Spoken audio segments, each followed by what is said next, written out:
希神玩 PTCG，耶！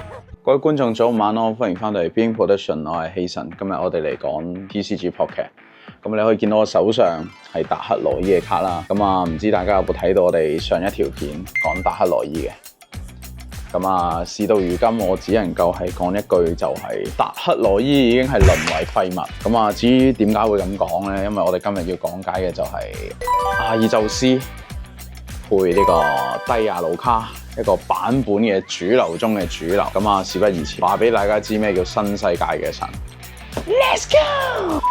咁我哋而家高速嚟講解雙神牌組究竟個運作方式係講緊係點樣啦。最主要咧就係用低亞盧卡嘅一技打30，然之後差2粒能量俾後排嘅 Pokemon 加翻俾佢嘅打手啦，分別可以係佢自己低亞盧卡，係阿爾宙斯，甚至係夢幻 EX。因為最主要運作嘅都係2獎嘅 Pokemon 啦，所以人哋比較難去1+2或者2+1咁樣去收咗攞晒3分嘅。咁佢點都要係2+2咁樣，所以佢要俾嘅壓力係會多咗嘅。咁跟住講阿爾宙斯啦，阿爾宙斯係新版本，無論係體質同攻擊力都係比較強勢、漂亮嘅一隻 Pokemon。佢140血，但係佢嘅攻擊咧最多可以打到130。咁而家好多阿爾宙斯常見嘅情況下咧，其實就差過10滴。咁究竟點樣處理咧？咁最直觀我呢一副卡表，咁啊佢就有特登去落翻2張板木路帶，去加翻嗰10箱去收翻內戰嘅時候，收翻嗰隻阿爾宙斯。除咗呢個方向，仲有第二個就係戴嗰個粒粒突突頭盔，粒粒突突頭盔。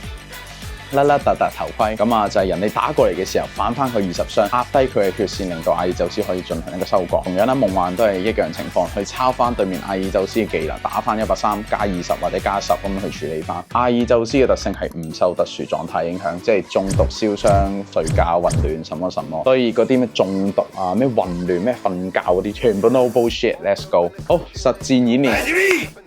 好。咁啊，其實都係大怪之間去換拳啊，換得啱嘅時候，咁其實就可以噶啦。最漂亮嘅起手就係後宮有得叉 N 啦，後宮啦有得叉 N 啦，同埋低亞盧卡企前面。唔緊要，攞隻阿爾宙斯大下去先，因為我哋有落葉子咧，所以都可以用葉子去褪翻後。我火焰鳥。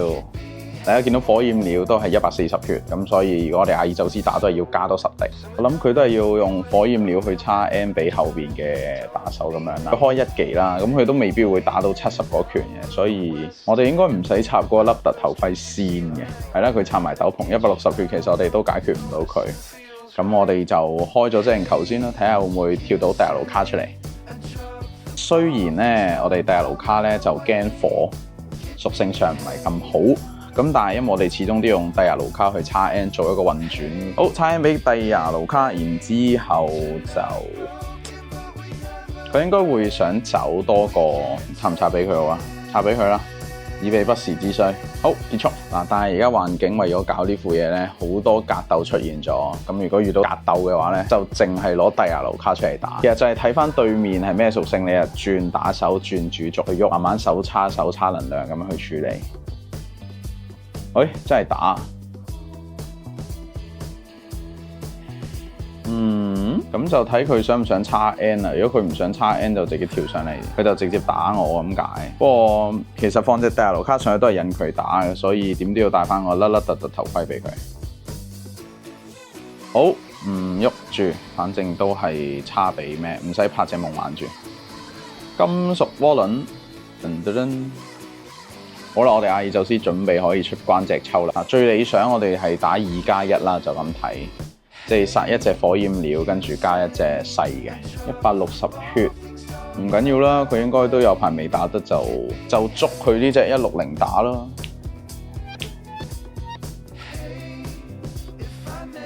好，反面。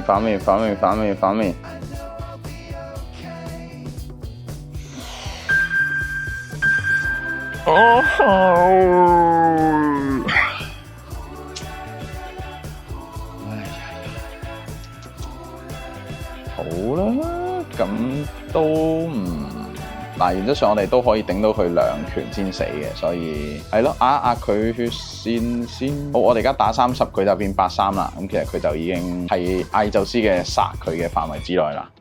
記住要打130攻咧，係要拍滿3個 band， 即係3個後排啊。OK， 睇下有咩用先。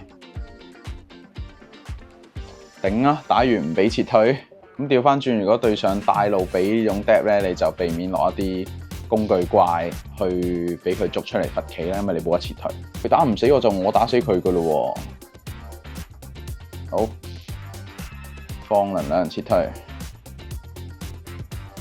而家已經打8日咯，咁就直接打過去啦。究極神力！如果佢推隻大火鳥出嚟，我都照殺到佢。82血添，唔夠打添。放張金夢幻先，嘿嘿，落埋張板木老大。各位觀眾，140啊！喂，投降啦，打唔出。好，我哋再次揾對手拍素材，希望今次可以打到主流嘅水 dep 同埋水 dep 啦，呢3副都可以。單核急凍鳥啊，或者係呢個雙帕魯奇亞都可以。先攻贏一半 ，Let's go！ 水 dep 有 feel， 大牙盧卡企前更有 feel， 好興奮啊！開始戰鬥啦要。OK， 帕魯奇亞嚟啦！時空之間嘅 battle 啊呢場。上粒精靈球先。好，博士研究。OK， good。佢後攻可能會打我哋1拳30，咁啊直接拍定，等佢打我哋嘅時候可以反翻傷。唔急住拍，打手住，因為費事俾佢拿支捉出嚟，咁我哋又要嘥啲資源去做一個調位嘅動作。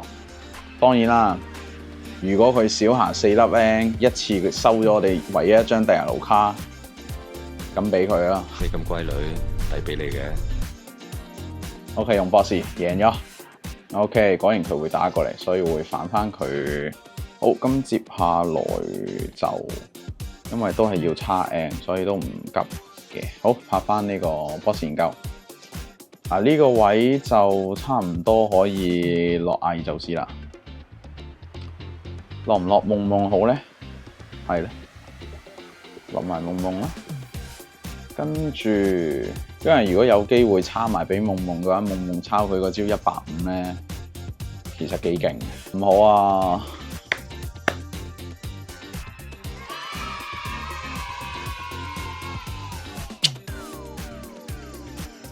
弱者打去20，反你20，打去30，反你20，爽！我覺得可以開呢個啦。今場係借米發揮嘅時間。你諗下，如果佢150打嚟鋪後邊20啊嘛，借米補血，其實唔使開板木都可以啦。如果係咁，好，照插俾阿爾宙斯先。睇嚟係一個好好嘅開始啊！呢場好閃啊！好閃啊！好閃啊！戴翻眼鏡先，好閃啊 ！OK， 第3下劈開啦佢，我覺得可以。如果有葉子，其實都可以收割佢咯。呢個可以搏啦，一係直接收佢，一係就再打30叉 N。但係我哋拍片梗係 no bullshit 啦，最多咪輸，最緊要贏係咪先？補個血先。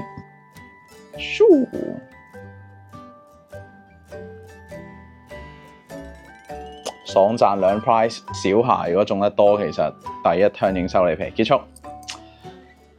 終於拍完啦。阿爾宙斯好嘢，好嘢。咁如果大家中意呢條片就 like、share、subscribe， 咁繼續拍呢啲 TCG Pocket 啦。咁大家都可以留言，有咩卡想玩，或者如果有觀眾想隻抽，我哋都可以研究下嘅。好啦。主流對局拍完啦，太攰啦，就咁啦。有咩我哋再留言討論，就好似上次咁樣。下次見，拜拜。